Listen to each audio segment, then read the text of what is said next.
Praise the Lord. எல்லாரும் நல்லா இருக்கீங்களா? நான் கர்த்தருக்குள்ள ரொம்ப சந்தோஷமாக இருக்கேன். நீங்களும் கர்த்தருக்குள்ள ரொம்ப சந்தோஷமாக இருக்கிறீங்கன்றத நான் விசுவாசிக்கிறேன்.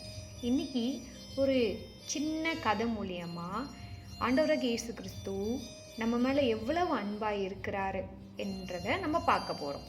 ஒரு வீட்டில் ஒரு சிறிய மகன் ஒரு கோழியை ஆசையோடு வளர்த்தான். ஆசையாக வளர்த்த அந்த கோழி ஒரு நாள் ஒரு முட்டையை கொடுத்தது.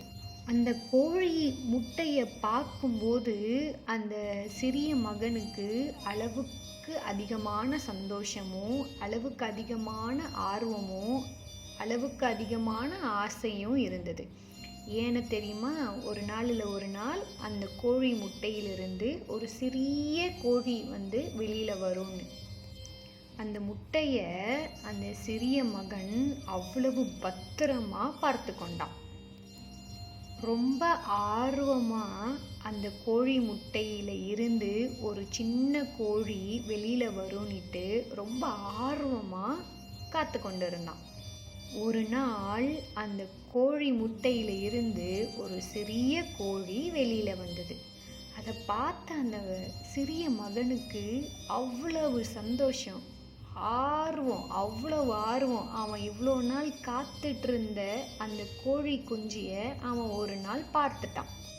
தினமும் அந்த கோழி குஞ்சிக்கிட்ட போயிட்டு அந்த கோழி குஞ்சி முட்டைக்குள்ளே இருக்கும்போது அவன் என்னென்னலாம் அந்த கோழி முட்டைக்கு செய்தானோ ஒவ்வொரு நாளும் போயிட்டு அந்த கோழி குஞ்சிக்கிட்ட பேசிக்கிட்டே இருந்தான். ஒரு நாள் அந்த கோழி குஞ்சியை பார்த்து சொன்னா, நீ முட்டைக்குள்ளே இருக்கும்போது உன் மேலே நான் உன்னை எப்படி கூப்பிடுவேனோ அந்த பெயரை எழுதி வைத்து தினமும் உன்னை அந்த பெயரை வச்சு தான் கூப்பிடுவேன் அப்படின்னு சொன்னான். ஆனால் பாவம் அந்த கோழி குஞ்சிக்கு இவன் என்ன சொல்கிறானே அந்த கோழி குஞ்சிக்கு புரியலை.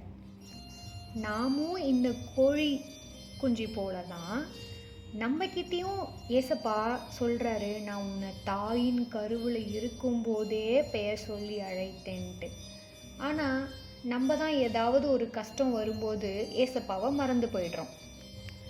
தாயின் கருவில் இருக்கும்போதே எலும்பு, முடி, தசை, இரத்த நாளங்கள் மற்றும் உடலில் உள்ள எல்லா உறுப்புகளையும் கர்த்தர் உருவாக்கி அதை எல்லாவற்றையும் கர்த்தர் நேர்த்தியாய் வேலை செய்யவும் வைத்திருக்கிறார். எப்படி அந்த சிறிய மகன் அந்த முட்டையை பத்திரமா பாதுகாத்து வைத்தானோ, நாமும் தாயின் வயிற்றில் கருவில் இருக்கும்போதே கர்த்தர் நம்மை பத்திரமாய் பார்த்து கொண்டார்.